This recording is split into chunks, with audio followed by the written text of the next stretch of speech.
박하리 비구경에 보면은 그 박하리라는 비구가 마지막에 그 열로 해가지고 몸에 질환이 생기면서 이제 세연이 다 돼서 그 임종을 하게 됩니다. 그래서 그 임종할 때 많은 그 옆에 있는 그 도반들에게 내가 떠나기 전에 부처님을 한번 배웠으면은 참 좋겠다. 내 마음이 편안하겠다. 부처님께 연락을 드려서 부처님을 한번 배우도록 해달라고 원을 했어요. 그래서 이제 그 도반들이 연락을 해서 부처님께 알렸어요. 그래 부처님도 그때 연세가 이제 많으셔가지고 그 노구를 끌고 다니시기가 참 어려우신데 부처님이 박하리 비구의 병실에 들어오신 거예요. 들어와서 그래 들어오니까 박하리 비구가 병들어 누가 있다가 일어나서 부처님께 절을 하는 거예요. 그래 부처님께서 하시는 말씀이 비구야 나에게 절을 하지 마라. 너는 너가 가지고 있는 그 색신이 인연이 다 돼가지고 그게 다 지수화풍으로 그 인연에 의해서 얻던 것이기 때문에 그게 이제 연이 닿아서 이제 멸할 때가 돼서 멸하는 순간이다. 항상 연생연멸한다고 그랬잖아요. 그러죠? 멸하는 순간이다. 나의 이 색신도 너와 똑같이 연이다 하면은 그 연생연멸의 연기의 법칙에 의해서 나의 색신도 멸하고 없어지는 것이다. 이렇게 허물어져 가고 무너져 가고 곧 흔적도 없고 자취도 없이 없어질 이 색신에 내가 어떻게 집착을 하고 절을 하려고 그러느냐. 하지 마라. 이런 구절이 있어요. 우리가 이 색신이라는 이 자체는 참 이게 무상한 것이죠. 예. 이것만큼 무상한 게 없습니다. 이게 말이죠. 그 거금을 들여가지고 하루에도 몇 번씩 씻어주고 발라주고 또 거기다가 향수도 뿌려주고 그러는데도 이놈이 그렇게 사랑을 주고 사랑을 받았는데 제일 먼저 배신하는 놈이 이놈이에요. 이놈이 갈 때는 그냥 가는 게 아니에요. 온 세상이 진동하도록 냄새를 피우고 그냥 있는 벌레는 다 끄집어내가 올려가지고 그러고 그래서 이 색신은 마지막에 참 이게 공들이고 저 투자하고 정성 들인 만큼 보답도 못하고 가는 거예요. 이 색신이. 그래서 여기에 내가 그렇게 집착할 건 뭐 있느냐 이런 이야기예요. 그래서 이 색신에 너무 집착하지 말아라. 우선 이거부터 이제 제가 말씀을 드리고 그 다음 구절에 또 한번 넘어가는데 수보리야 어떻게 생각하느냐? 열애를 모든 구족한 상으로서 볼 수가 있느냐? 아닙니다, 세존이시여. 열애를 모든 상이 구족한 것으로서 볼 수가 없습니다. 또 이렇게 했거든요. 그 여기서 이제 이 상이라는 것은 무엇이냐? 이 상이라는 것은 이제 여기 금강경에서도 말했듯이 아상도 있고 인상, 중생, 수자상도 있고 우리가 이 마음에 어떠한 그 고정관념, 어떤 자기 고집성, 집착으로 인해서 그 관념의 틀을 만드는 하나의 그 관념상이 있잖아요. 그렇죠? 그런 그 관념상을 이 마음에 이제 딱 일으키면은 그것도 하나의 형상이고 상이거든요. 그렇죠? 이 색신만 상이 아니고 마음 세계에도 그런 그 집착으로 인해서 괴로움이 일어나면은 괴로움의 상이 드러나고 즐거움이 일어나면 즐거움의 상이 드러나고 슬프면은 슬픈 상이 이렇게 마음에 상이 일어나는 거예요. 화가 나면은 화나는 상이 드러나는 거예요. 그 화나는 상이 색신에도 드러나지만 색신에는 어떻게 드러납니까? 막 벌겋게 화가 나잖아요. 그렇죠? 그럼 안에서는 또 어떻게 드러납니까? 그냥 막 열이 나잖아요. 그거 전부 다 상이거든요. 하나의 모양 상이다 이 말이지. 그래서 그러한 상의 어떤 그 모양을 쫓아서 열애를 볼 수가 있느냐? 열애를 볼 수가 없다는 거예요.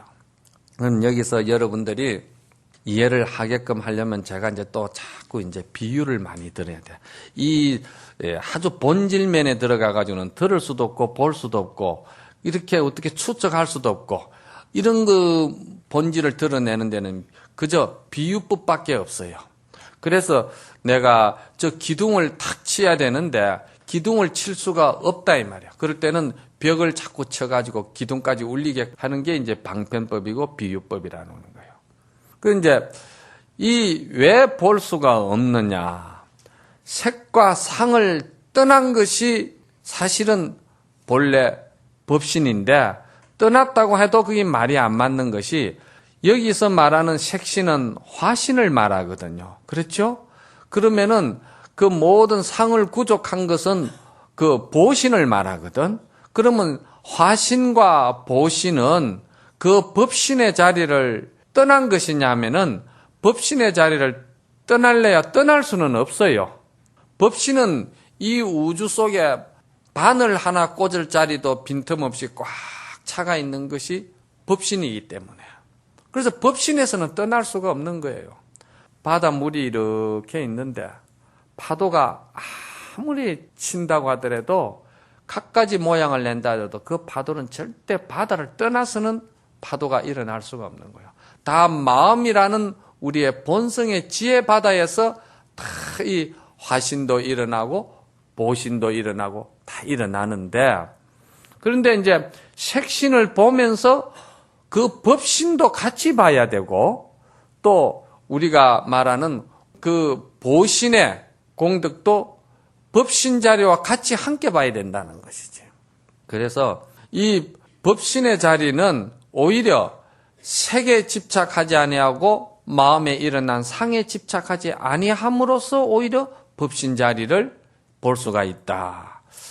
비유를 하자면은 장자의 그 천지편에 나오는 비유가 하나 있는데, 그 임금이 어느 날 곤륜산을 올라갔어요. 이 곤륜산은 상징적인 의미를 가진 산인데, 그 곤륜산은 불교식으로 비유를 하자면은 우리의 그 본성, 본심의 산입니다. 그 본성의 산에서 올라가가지고 이렇게 바라보다가 저 남쪽을 구경하고 하다 보니까 그 임금이 가지고 있는 구슬을 잊어버렸어요. 그 구슬이 이제 현주라는 구슬인데, 가물현자, 구슬주자. 그럼 그 구슬은 뭘 말하냐면, 제가 아까 말씀드렸듯이 우리 이제 본성을 비유하는 거예요. 본성을. 그 구슬을 잊어버린 거야. 우리 본성을 잊어버렸다 이 말이야. 왜 잊어버렸냐면은 남쪽을 구경하다가, 남쪽은 어디냐 하면은 남선부주를 말하는 거예요. 남선부주는 어디냐? 우리가 사는 중생세계를 말하는 것이고, 마음의 경계를 말할 것 같으면은 탐진치의 오용락의 세계를 말하는 거예요. 그걸 구경하다가 탐진치 오용락에 젖어가지고 그 우리 본성 현주를 잃어버린 거예요. 그래서 그 임금이 다시 그 현주를 찾으려고 많은 사람을 동원을 해가지고 세상에서 가장 학문적으로 똑똑하고 지식으로도 똑똑하고 그리고 정보에도 밝고 아주 그런 그 뛰어난 지자를 빼요.